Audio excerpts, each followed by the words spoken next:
आज भी जो बे औलाद जोड़े हैं, किसी मजार पे, किसी दरगाह पे चादर चढ़ाने से आपको बेटा नहीं मिलेगा। अगर बेटा मिलेगा तो रब देगा। इसलिए कि रब ऐलान करता है, यह बोली मैयशाउ इनासम व या बोली मैयशाउ ज़ुकूर, हम जिसे चाहते हैं लड़की देते हैं और जिसे चाहते हैं लड़का देते हैं। औ युज़व्विजुहुम ज़ुकुरानम व इनासा, जिसे चाहते हैं लड़का लड़की दोनों दे देते हैं। व यजअलु मैयशाउ अक़ीमा, और जिसे चाहते हैं बाज बना देते हैं, बे औलाद बना देते हैं। सारे नबियों ने अगर दुआ की है मेरे प्यारे साथियों, सिर्फ और सिर्फ अल्लाह से दुआ की है, यही पैगाम दिया है सारे नबियों ने। हजरत इब्राहीम अलैहिस्सलाम को देखिए, जब हजरत इब्राहीम को आग में डाला गया, इतनी खतरनाक आग कि अल्लामा इब्ने कसीर नकल करते हैं कि उस आग में अगर पूरे गांव को जला दिया जाए, पूरा गांव, पूरा मोहल्ला जल जाएगा। इतनी बड़ी आग तैयार की गई हजरत इब्राहीम को जलाने के लिए। और जब आग में डाला जाने लगा, हवाओं का फरिश्ता आया, कहा कि हजरत आप हुक्म दे दें तो हवा हवा चला करके इस आग को बुझा दूं। बारिश का फरिश्ता आया कि आप अगर इजाजत दे दे बारिश बरसा करके इस आग को बुझा दूं। हजरत इब्राहीम अलैहिस्सलाम ने बस एक ही जुमला कहा, हस्बी अल्लाहु व निअमल वकील, मेरा अल्लाह मेरे लिए काफी है और बहुत बड़ा मददगार है। मैं अपने अल्लाह की तौहीद के लिए इस आग में डाला जा रहा हूं, मेरा अल्लाह मुझे कभी मायूस नहीं करेगा। मैं अपने रब की तौहीद के लिए इस आग में जा रहा हूं, मेरा अल्लाह जरूर मेरा साथ देगा। सिर्फ एक जुमला पढ़ा, हस्बी अल्लाहु व निअमल वकील, मेरा अल्लाह मेरे लिए काफी है और वो बड़ा बेहतरीन मददगार है। और ये कह करके हजरत इब्राहीम उस आग में कूद पड़े। और जैसे ही आग में कूदे, अल्लाह ने आग को डायरेक्ट हुक्म दिया, या नारु कूनी बरदम व सलामन अला इब्राहीम, ऐ आग तू ठंडी हो जा और तू सलामती वाली हो जा मेरे इब्राहीम के लिए। दुनिया में कभी आग किसी के लिए ठंडी नहीं हुई है, मगर इब्राहीम के लिए ठंडी हुई है। और ठंडी के साथ साथ इतनी भी ठंडी मत हो जा कि इब्राहीम उसकी ठंडक से बर्बाद हो जाए। कहा कि तू ठंडी हो जा और सलामती वाली हो जा। उस आग के अंदर हजरत इब्राहीम के बदन का एक रोंगटा भी नहीं चलने पाया और बिल्कुल सुरक्षित, बिल्कुल सेफ हजरत इब्राहीम निकल गए। मेरे प्यारे भाइयों, नबियों ने अगर पुकारा है तो अल्लाह को पुकारा है। हमारे नबी की सीरत आप उठा के देखिए। हमारे नबी की जिंदगी में जब भी कोई मुश्किल मोड़ आया, जब भी कोई परेशानी आई, जब भी कोई तकलीफ का मौका आया, आपने पुकारा तो अल्लाह को पुकारा। याद कीजिए, बद्र का मैदान है, 313 मुसलमानों का 1000 काफिरों के साथ मुकाबला है। 313 में बच्चे भी हैं, बूढ़े भी हैं, कमजोर भी हैं। 313 के पास हथियार की भी बहुत कमी है। 1000 सब जवान हैं, सब लड़ने वाले, सब हथियारों से लेस होकर के आए हैं। सुबह बदर की लड़ाई होने वाली है। रात में अल्लाह के प्यारे नबी अल्लाह की बारगाह में हाथ उठा करके दुआ करते हैं, अल्लाहुम्मा इन तोहलिक हाज़िहिल इसाबत लन तुबद फिल अर्ज़ि। आए अल्लाह, अगर ये मुट्ठी भर जमात आज हलाक हो गई, ये 313 अगर आज मिट गए, आए अल्लाह, फिर रुए जमीन पर कौन तेरी इबादत करने वाला होगा? कौन तेरा नाम लेने वाला होगा? अल्लाहुम्मा अंजिज़ वादक, आए अल्लाह तू अपना वादा पूरा फरमा। आए अल्लाह तू इन 313 की मदद फरमा। रो रो करके दुआ कर रहे थे अल्लाह के नबी।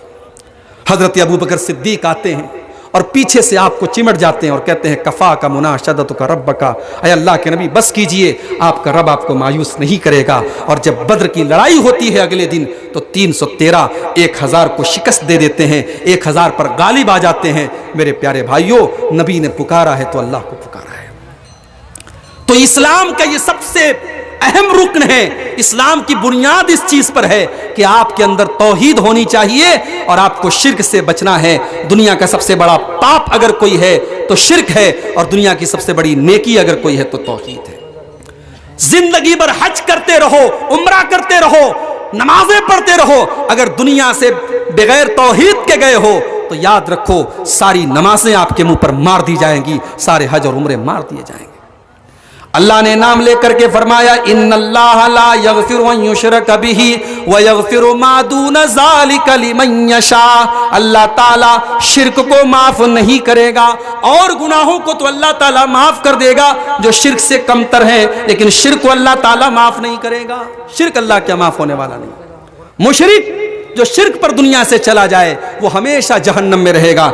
इन्नहु मन युशरिक बिल्लाहि फक़द हर्रमल्लाहु अलैहिल जन्नह, जो अल्लाह के साथ शिर्क करेगा उसके ऊपर अल्लाह ने जन्नत को हराम कर दिया है, उसका ठिकाना जहन्नम है। इसलिए मेरे भाइयों, शिर्क से अपने आप को बचाना है। दूसरा पॉइंट क्या है? इबादत कैसी होनी चाहिए? इबादत रसूल के जैसी होनी चाहिए। अभी आपने रमजान का महीना गुजरा, आपने सदक़े फित्र अदा किया।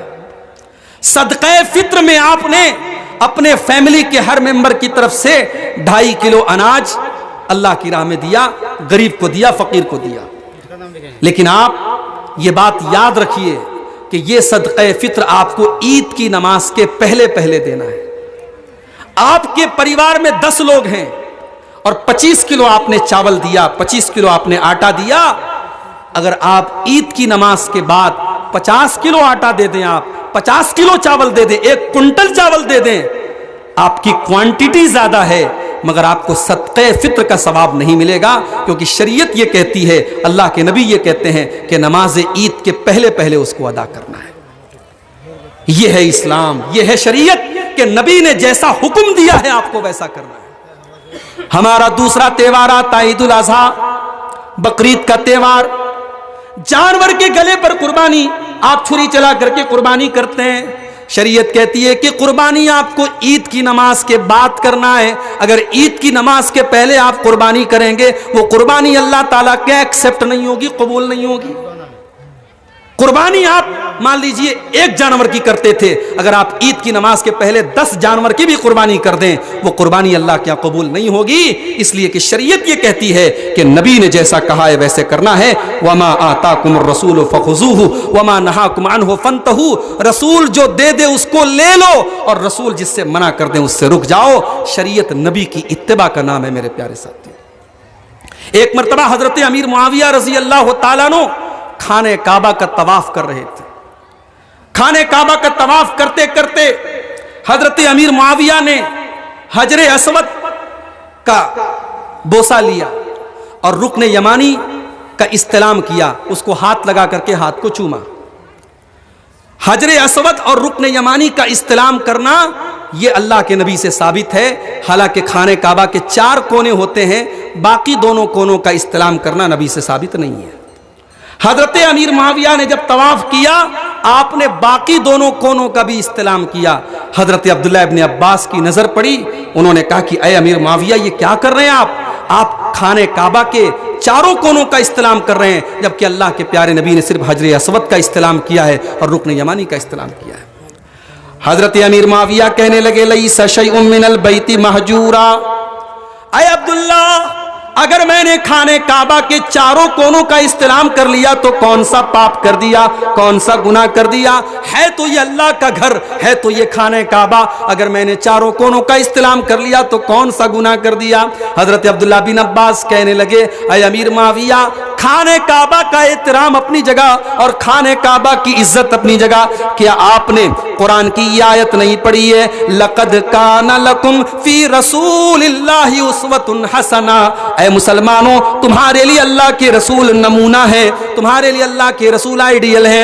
ऐ अमीर मुआविया, मेरे नबी ने जब खाने काबा के सिर्फ 2 कोनों का इस्तेलाम किया है तो बाकी के दोनों कोनों का इस्तेलाम करना ये सही नहीं है, क्योंकि ये नबी का तरीका नहीं है। हजरत अमीर मुआविया ने फौरन रुजू किया और कहा कि हाँ, आप सही कर रहे हैं, मुझसे गलती हो गई। मेरे प्यारे साथियों, दीन नबी के तरीके पर चलने का नाम है, दीन अपनी मर्जी से चलने का नाम नहीं है।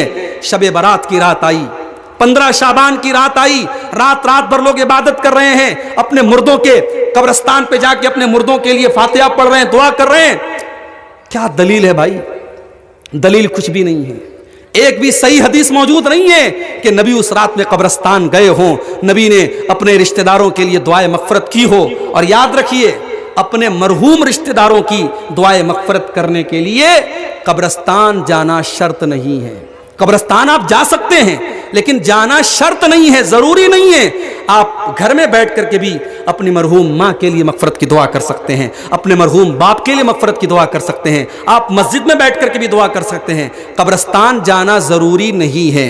हमारे यहाँ एक चलन और भी चला है, ईद के दिन लोग फजर की नमाज पढ़ के कब्रिस्तान खास तौर से जाते हैं, अपनी माँ की कब्र पे, अपने बाप की कब्र पे।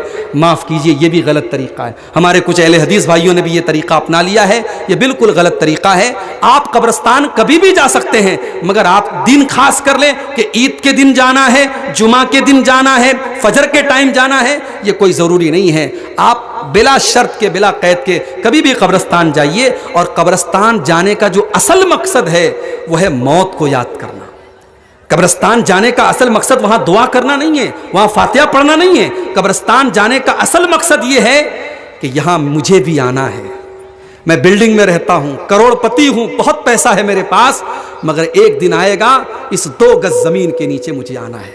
दुनिया में हराम खा रहा हूं, सूद खा रहा हूं, रिश्वत खा रहा हूं, चोरी कर रहा हूं, एक दिन यहां आना है और यहां फरिश्ते मेरी पिटाई करेंगे, यहां मेरा अंजाम होने वाला है। कब्र को देख करके इंसान को अपनी मौत याद आती है, इसलिए हदीसों के अंदर कहा गया कि कब्रिस्तान जाया करो। तो शरीयत नबी की इत्तिबा का नाम है, इसीलिए नबी ने फरमाया सल्लू कमा राअयतुमूनी वसल्ली, नमाज पढ़ो तो वैसे पढ़ो तुम जैसे मुझे पढ़ते हुए देखते हो। रमजान का रोजा आप रखते हैं, सुबह इफ्तार, सुबह सहरी का टाइम है 4 बजे और शाम को इफ्तार का टाइम है 6:30 बजे। मिसाल के तौर पे मैं बयान कर रहा हूं, 6:30 बजे, 6:30 हो गया, इफ्तार का टाइम हो गया, आप बैठे हुए हैं। क्यों साहब?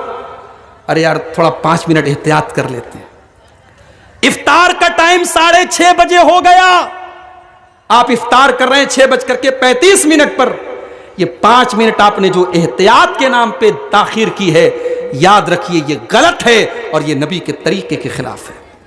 अल्लाह के प्यारे नबी सल्लल्लाहु अलैहि वसल्लम फरमाते हैं ला यज़ालुन नासु बिखैरिन मा अज्जलुल फित्र, लोग उस वक्त तक भलाई के साथ रहेंगे, खैर के साथ रहेंगे जब तक इफ्तार में जल्दी करेंगे। हालांकि आप 5 मिनट लेट कर रहे हैं तो आपको तो और ज्यादा सवाब मिलना चाहिए भाई, आप तो 5 मिनट और ज्यादा भूखे रह रहे हैं, 5 मिनट और ज्यादा प्यासे रहे हैं, मगर नहीं, जब इफ्तार का टाइम हो गया तो 1 मिनट भी आपको देर नहीं करना है। यही शरीयत है, अपनी मर्जी का नाम नहीं, शरीयत नबी की इत्तिबा का नाम है, शरीयत नबी की पैरवी का नाम है। और आपको मिसाल दूं, हज करने बहुत सारे लोग गए होंगे, मैं हाथ नहीं उठवाऊंगा। जो लोग हज नहीं किए हैं, अल्लाह सबको जिंदगी में कम से कम एक बार हज की तौफीक नसीब फरमा दे। मेरे भाई, बहाने मत बनाया करो।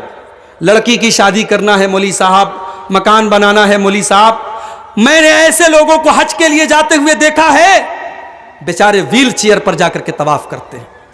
अभी मेरी नानी गई थी उम्रा करने के लिए, हज तो बहुत पहले उन्होंने कर लिया था, अभी उम्रा करने के लिए गई थी मेरे मामू के साथ।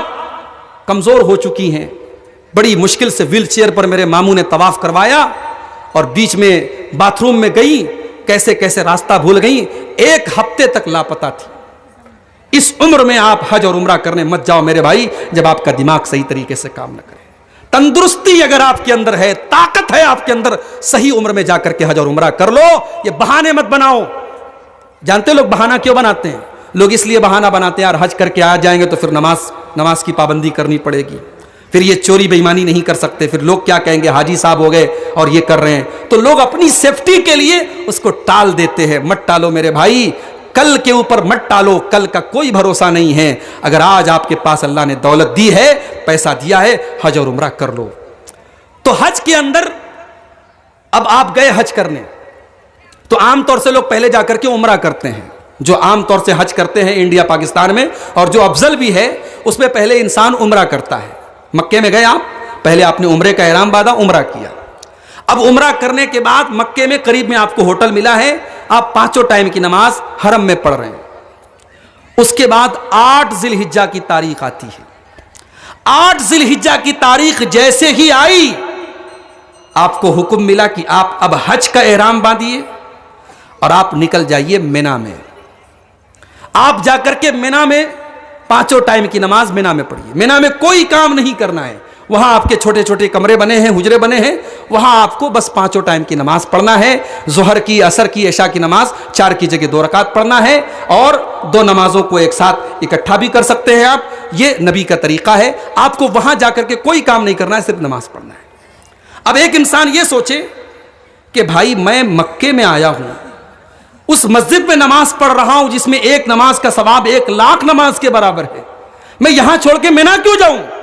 वहां कोई काम भी नहीं, खाली नमाज पढ़ना है, मैं यही रहूंगा। अगर वो वही रह जाए और हज का एहराम बांध करके मिना में न जाए, उसका हज नहीं होगा, उसका हज कैंसिल हो जाएगा, उसको हज के सवाब नहीं मिलेगा। क्यों? वो तो और ज्यादा सवाब लेना चाहता है। शरीयत तेरे दिमाग से नहीं चलेगी, शरीयत तेरी लॉजिक से नहीं चलेगी। शरीयत अगर चलेगी तो अल्लाह और उसके रसूल के हुक्म के मुताबिक चलेगी। नबी ने जब कह दिया कि तुझे मिना जाना है तो तुझे मिना जाना है। फिर 9 ज़िलहिज्जा की तारीख आई, हाजी को हुक्म दिया गया, जाओ अरफात के मैदान में जाओ। अरफात के मैदान में जाना है और वहां जाने के बाद जोहर और असर की नमाज एक साथ पढ़ना है और उसके बाद जोहर से लेकर के सूरज के डूबने तक वहां आपको सिर्फ अल्लाह का जिक्र करना है और दुआ करना है। वहां हाजी अगर यह सोचे कि मैं नफिल नमाज पढ़ूं, 2-2 रकात करके नफिल नमाज पढ़ूं, नहीं पढ़ना है तुझे। शरीयत तेरी अकल के मुताबिक नहीं चलेगी। अगर शरीयत ने हुक्म दिया, अल्लाह ने हुक्म दिया, रसूल ने हुक्म दिया कि तुझे यहां नमाज नहीं पढ़ना है तो तुझे नहीं पढ़ना है। फिर सूरज जैसे ही डूब गया, अब हुक्म मिला, चलो अरफात से निकलो, अब मुजदलफा चलो। अब हाजी अरफात से मुजदलफा लौट रहा है, मुजदलफा में मगरिब और इशा की नमाज एक साथ पढ़ रहा है। पूरा हज का प्रोसेस हमें यही सिखा रहा है मेरे भाइयों कि शरीयत इत्तिबाए सुन्नत का नाम है, शरीयत रसूल की पैरवी का नाम है। रसूल जो दे दे ले लो और रसूल जिससे मना कर दे रुक जाओ। हज में यही हमें और आपको सिखाया जा रहा है।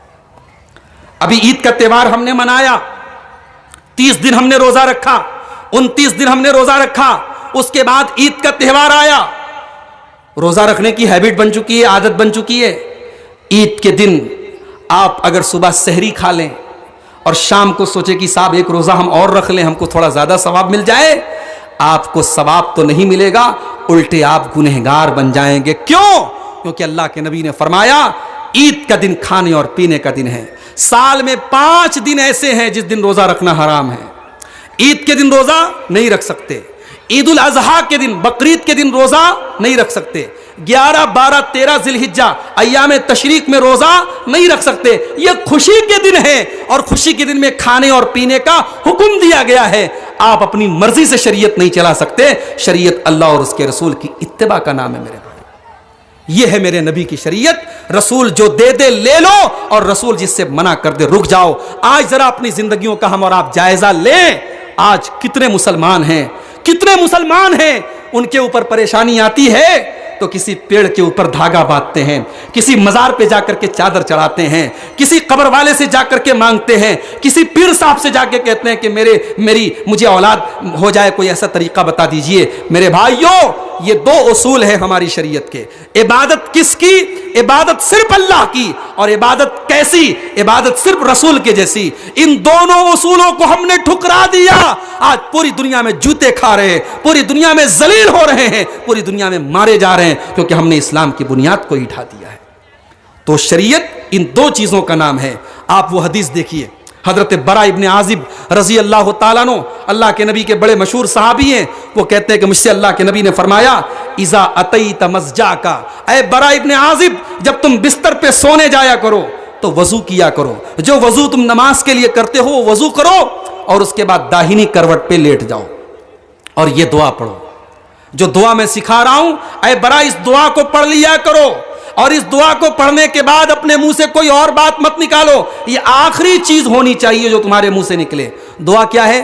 अल्लाहुम्मा अस्लमतु नफ्सी इलैक व फव्वस्तु अम्री इलैक व अल्जातु ज़हरी इलैक रग़बतन व रहबतन इलैक ला मलजा वला मनजा मिनका इल्ला इलैक आमन्तु बिकिताबिकल्लज़ी अनज़लता व बिनबिय्यिकल्लज़ी अरसलता। ये बड़ी प्यारी दुआ है, इसको याद कर लीजिए आप। दुआ की एक किताब आती है हिस्नुल मुस्लिम, बड़ी ऑथेंटिक किताब है, बड़ी मुस्तनद किताब है, खरीद लीजिए, 20-25 रुपए की मिलेगी। मोबाइल के ऊपर गूगल प्ले स्टोर में जाइए, हिस्नुल मुस्लिम टाइप कीजिए, उसमें आपको ये किताब मिल जाएगी। उर्दू में, बंगला में, हिंदी में, सब लैंग्वेज में है। उसमें ये दुआ मौजूद है। इस दुआ को याद कर लीजिए। रात में सोने के टाइम वजू कर लो, दाहिनी करवट लेट जाओ और ये दुआ पढ़ के सो जाओ। अल्लाह के नबी ने फरमाया कि ऐ बरा, अगर इस दुआ पढ़ के तो सो गया और तेरी मौत हो गई मुत्ता अलल फित्रा, तो तेरा खात्मा इस्लाम पर होगा, तू जन्नत में जाएगा, तू जन्नत में जाएगा। तेरा खात्मा तौहीद पर होगा, इस्लाम पर होगा, अगर तू ये दुआ पढ़ के मरेगा। कितनी प्यारी दुआ है। इस दुआ का मतलब क्या है? अय अल्लाह मैं सोने जा रहा हूं, अय अल्लाह मैंने अपने आप को तेरे हवाले कर दिया, अय अल्लाह मैंने अपने सारे मामलात तेरे सुपुर्द कर दिए, अय अल्लाह मैं सहारा ले रहा हूं तेरा, अय अल्लाह मैं उम्मीद लगाता हूं तो तुझसे लगाता हूं, अय अल्लाह मैं डरता हूं तो तुझसे डरता हूं, अय अल्लाह अगर तू पनाह ना दे, तू ना बचाए तो कोई नहीं बचा सकता। अय अल्लाह मैं तेरी किताब पर ईमान लाया जो तूने उतारी है अपने नबी के ऊपर, और अय अल्लाह मैं तेरे रसूल तेरे नबी पर ईमान लाया जिनको तूने रसूल बना के भेजा है। ये इस दुआ का मतलब है। इस दुआ को अल्लाह के नबी ने सिखाया। अब देखो, आपके झारखंड में एक जमाने से मैं आ रहा हूं, 2012-13 से तकरीबन आना शुरू किया है मैंने। हर बार आता हूं, उलमा के साथ बैठता हूं, लोग कहते हैं मौलवी साहब ये रात भर का जलसा ठीक नहीं है, नहीं होना चाहिए, मगर ठीक नहीं हो रहा है। अब तो कहीं कहीं मैं देखता हूं माशाअल्लाह जलसे वाले थोड़ी सख्ती करते हैं कि मनिहारी की दुकान नहीं लगनी चाहिए, चूड़ी की दुकान नहीं लगनी चाहिए, खिलौने की दुकान नहीं लगनी चाहिए, वरना तो कहीं कहीं जलसे से ज़्यादा औरतों की तादाद तो दुकानों पे लगी रहती है। कहीं कहीं अब जलसे वाले थोड़ा सख्ती करना शुरू कर दिए। मैं कहता हूं थोड़ी सी हिम्मत और करो मेरे भाई। जलसा आपकी मजबूरी है, मदरसा चलाना है, चंदा करना है, जलसा आपको कराना है, थोड़ा सा उसमें चेंजिंग और कर दो। जलसा आप मगरिब बात शुरू करो, 12 बजे तक जलसा खत्म कर दो। ये रात भर हत्ता मतलइल फजर ये जलसा ये बिल्कुल गलत है मेरे भाई, ये इंसान की फितरत के खिलाफ है। ये रात भर जागना ये इंसानी फितरत ही नहीं है। आप रात भर जागें और फजर तक आप जलसा सुने, उसके बाद आप जरा मस्जिद में जाकर के देखिए फजर की नमाज में कितने नमाजी रहते हैं। जलसे में 500 लोग और फजर में 5 लोग, ये कितनी शर्म की बात है, कितनी गलत बात है मेरे प्यारे साथियों। तो मैं ये अर्ज कर रहा था कि ये दुआ आप रात में बिस्तर पे सोने अगर जा करके आप इसको पढ़ लें, अल्लाह के नबी ने हजरत बरा से कहा कि अगर तू पढ़ लेगा तो तेरा खात्मा ईमान पर होगा। अब जैसे ही नबी ने उनको ये दुआ सिखाई, हजरत बरा कहते फजाल तो उरद्दी दुआ, मैं इस दुआ को दोहराने लगा, मैं जल्दी जल्दी दोहराने लगा ताकि मैं इस दुआ को याद कर लूं, मैं भूल ना जाऊं। मैं जल्दी जल्दी दोहराने लगा तो पूरी दुआ तो मैंने सही पढ़ी, एक जगह छोटी सी मिस्टेक कर दी। नबी ने क्या सिखाया था? वबे नबी ये कल लजी अरसलता, मेरे मुंह से निकल गया वबे रसूल कल लजी अरसलता, नबी की जगह रसूल निकल गया, जबकि नबी और रसूल दोनों का मतलब एक होता है। लेकिन नबी ने जो दुआ सिखाई थी उसमें नबी के अल्फाज थे और मेरे मुंह से रसूल का लफ्ज निकल गया। हजरत बरा कहते जैसे ही मैंने गलत पढ़ा, नबी ने कहा रुक जाओ, जो मैंने सिखाया है वही पढ़ो। अय बरा, जो दुआ के अल्फाज मैंने सिखाए वही तुमको पढ़ना है। आज कितनी दुआएं हैं लोगों ने अपने मन से बना ली हैं। जैसे रोजा रखने के लोग नियत पढ़ते हैं, आपको मालूम है नहीं? बेसौ में गदिन नवे तो बेसौ में गदिन, मैं कल के रोजे की नियत करता हूं। यह बाकायदा रोजा रखने की नियत, रोजा रमजान के इफ्तार का जो टाइम टेबल आता है उस पर यह दुआ लिखी रहती है। दुनिया की किसी हदीस की किताब में कोई माई का लाल दिखा दे कि नबी ने यह दुआ पढ़ी हो रोजा की नियत करने की। अरे अल्लाह के बंदे, नियत दिल के इरादे का नाम है। नियत कभी बोल के नहीं होती है, नियत दिल में सोच के होती है। सुबह के 4 बजे इंसान उठ करके नाश्ता थोड़ी करता है। तू 4 बजे उठ के खा रहा है, तूने ऑटोमेटिक नियत कर ली कि मुझे रोजा रखना है। बहुत तुम्हें एहतियात करना है। रात में जब बिस्तर पे सोने जाओ तो सोच लो, इरादा कर लो दिल में कि मुझे कल रोजा रखना है। लेकिन यह बाकायदा ये नियत पढ़ी जाती बिल्कुल गलत है। अजान के बाद की जो दुआ है, उस दुआ के अंदर भी अपने मन से कुछ उसमें बढ़ा दिया गया। अल्लाहुम्मा रब्बा हाज़िही दावती ताम्मा व सलातिल काइमा आते मुहम्मदनिल वसीलत वल फजीला व बअसहु मकामम महमूदनिल लज़ी वअता। इतनी दुआ तो साबित है। अब उसमें क्या बढ़ा दिया जाता है? व दरजतर रफ़ीआ आते मुहम्मदनिल वसीला वल फजीला व दरजतर रफ़ीआ। ये व दरजतर रफ़ीआ किसी हदीस से साबित नहीं है। और आखिर में बढ़ा दिया जाता है इन्नका ला तुखलिफुल मीआद, ये भी हदीस से साबित नहीं है। तो जो दुआ